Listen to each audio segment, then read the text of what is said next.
Hey there, welcome to Old Man Runner. In today's video, I'm going to review this, the On-Running Cloudstratus version 2. First, I'm going to show a video of me running around Dublin in them. Then I'm going to put them on the Turntable and Specifications. Then I'm going to review them. And finally, I'm going to decide whether I can recommend them.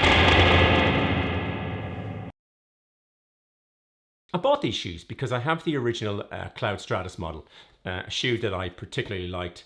But then I also bought the Cloudnova, and a shoe that I mainly walk in, but really liked the feel of the Cloudnova, and something about the appearance of the new Cloudstratus made me think they're a bit similar, and they may have got improvements into the Cloudstratus that was in the original model. So I decided to see whether this is new and improved. I've been pushing myself recently, so I decided to take it easy with this video. So I literally went around a couple of corners to the Grand Canal at Percy Place here in Dublin nearby. And so let's go for a short run around and see the shoes in action.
I hope you enjoyed the video of me running around the Grand Canal at Percy Place.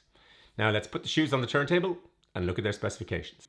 On-Running say that the shoe weighs 305 grams, 10.6 ounces. This shoe is a US men's 13, EU 48 and UK 12.5, and it measures 308 millimeters long internally. In this size, it weighs in the left shoe 368 grams or 13 ounces, in the right shoe 367 grams or 12.95 ounces. On say it has an 8mm drop and a 28mm stack height. On say this about the Cloudstratus: maximum cushioning, maximum performance. Dare to go farther in the shoe for runners who demand more. Double clouds meet a re-engineered midsole, a recycled upper and a redefined inner construction. It's comfort and just the right amount of support. Double cloud tech, double your run. The performance shoe for maximum cushioning on road runs, from 5k to a marathon. Let's review the shoe and see if what On says is true. Let's have a look at the upper first, and I'll stick on the stick of light and stick it in. The thing that you'll notice is I thought these black sections at the front were holes in the shoe. They're not really. There's a black inner liner. It's not as flexible or not as breathable as I thought it would be, but It's not that it's not breathable, it is, but it's not as ventilated as some. But I quite like it. They talk about a more structured heel. There's a plastic piece that rises up. I'll compare it to the original a bit later on in a little bit more detail. There is a high backed heel, lots of padding. The tongue is unusual again.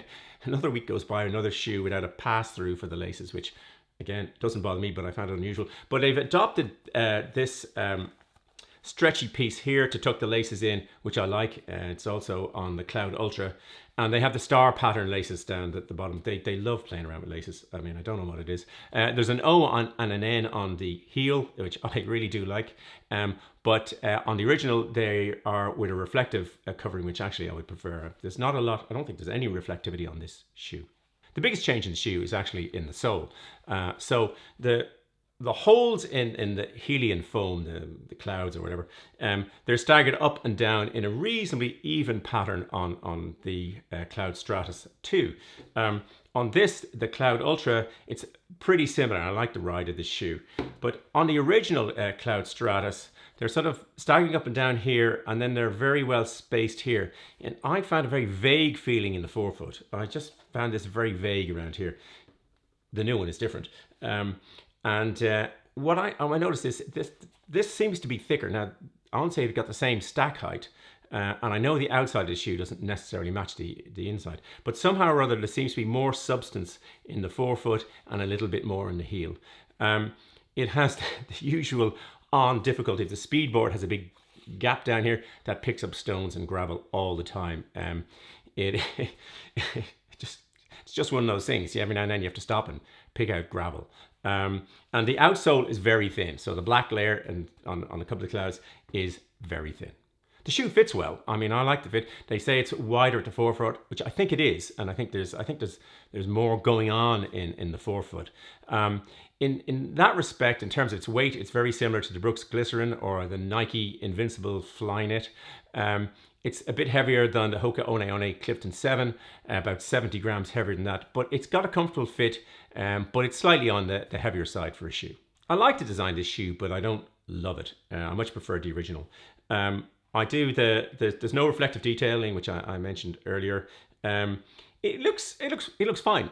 It's again, it comes with a little Swiss flag, and I'd like to thank one of you, Robbie Kai, had said that they don't have those in Switzerland, which is very. I ended up going down a rabbit hole of Swiss flag regulations, and you're not allowed to use them for commercial purposes. So apparently, when you buy these in Switzerland, you don't get your nice little Swiss flag. It still says Swiss engineering on all the shoes, but it's an okay looking shoe, but I preferred the previous one. The colorway is interesting because I also have, and I'm going to compare these two shoes. This is the On Cloud Boom Echo, and then the same colorway. It's what do they call it again? White and black. They ignore the green.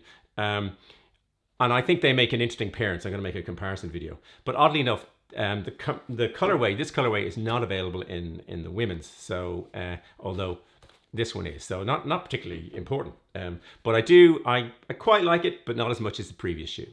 One thing I do like is the running feel. I think there's a bit more Helian, there's more comfort. It doesn't have great grip or traction. There's the thin little layers. It does catch the stones. In terms of the feel on shoes, I find a little on the firm side, but I like that. But if you were to compare it, say, to a Brooks Glycerin or certainly the Hoka One Clifton 7 or 8, it's not as compliant as those are. But as I said, I like that kind of firmer feel. On say that you could use this shoe from 5K to marathon, and you could. I mean, you can easily run those, but it's heavy, so it's not ideal for those. I'm going to try and do a comparison and see how fast it actually goes in another video. But for me, it's a kind of easy day all-rounder. In that, it's a sort of jack of all trades. I do find it comfortable to run in, and so I would use this as a kind of daily trainer. But no, I'd pick a different shoe to go racing in. The shoe costs €179.95 in Ireland, $169.99 in the US, £150. 259 Australian dollars and 95 cents. So it's a premium price. I mean, like all the On shoes are at a premium level. At that rate, it's pretty similar to the Nike Zoom X Invincible Flyknit. which is slightly cheaper in the United States and slightly more expensive in Australia, but it's at the premium price. Shoes like the Glycerin or the Clifton 8 would be cheaper. Let's compare the shoe to this, the original Cloudstratus. I love the look of this shoe. I really do. Now, On have a, so if you look at Hoka One One, they've got a Clifton 7, the Clifton 8, and there'll be a Clifton 9 and all that. On don't do that. They just simply stop selling this shoe and start selling the next version, and they don't change the name. But I'm going to refer to this as the version 1 and the other one as the version 2. I loved the look of this shoe, and it came in loads of beautiful colorways. It's slightly heavier. On give the same weight for both shoes, but this is slightly heavier than the new shoe. This one is 300, well, On say they're both 305 grams or 10.76 ounces, but this is 384 grams or 13.55 ounces versus the 368 grams or 13 ounces of the newer shoe. So the newer shoe, at least in the sizes I get them in, is lighter. I love the thin laces in these shoes, which they've gone away from. The shoes don't wear very well. These shoes have 304 kilometers on them, or about 190 miles. I got them in May 2020, and I like running them. They're very badly worn here at the heel. It's happened on a couple of other On shoes that I have. They wear here as well. It's whatever material this is, that wore badly as well. They wear, the sole wears a lot. There's never great grip on any On shoe that I've found, but it wears. So I found that, yeah, now I think it still looks great. The big difference in the shoe, I mentioned a little about the way the pattern of the clouds and the holes, etc., all work. I found that there was something missing in the forefoot. They say they've widened the forefoot. I found the running feel in these not fantastic. It's a shoe I like doing. I probably will clean them up and walk in them for a while. But again, so if you compare the two shoes, I think aesthetically it's less interesting, but functionally, this is a much better shoe. At the start of this video, I wondered whether this was new and improved. Well, it's new. It's actually a huge redesign. On usually makes small incremental changes. This is a totally new shoe in my opinion. But is it improved? Well, aesthetically, no. I don't find it as visually appealing as previous shoe. That won't bother many people. What really does matter is its running feel. Does it feel better when you're running in it? Yes, it does. So what it's gained in the running feel, it's lost a little bit in the character. Should you buy this shoe? Well, it's much more easy to make definitive conclusions about definitive shoes. So a shoe like this, very easy to make conclusions. See how fast you go and see how it feels. Very easy to make definitive conclusions. For easy day shoes, I find it harder, and particularly with a shoe like this, it's really down to whether you like a slightly more firm feel in a shoe that you're going to be running all sorts of different ranges in. If you do, then this is comfortable and it's versatile, and yep, you should consider it. I hope you enjoyed the video and found it useful. If you did, it would be great if you hit the like button. There'll be lots of stuff in the description below, and as always, I'll be very happy to answer any questions that come up in the comments. There'll be a blue subscribe button popping up there and some related videos there. Thanks for watching. Until the next video, just keep running along.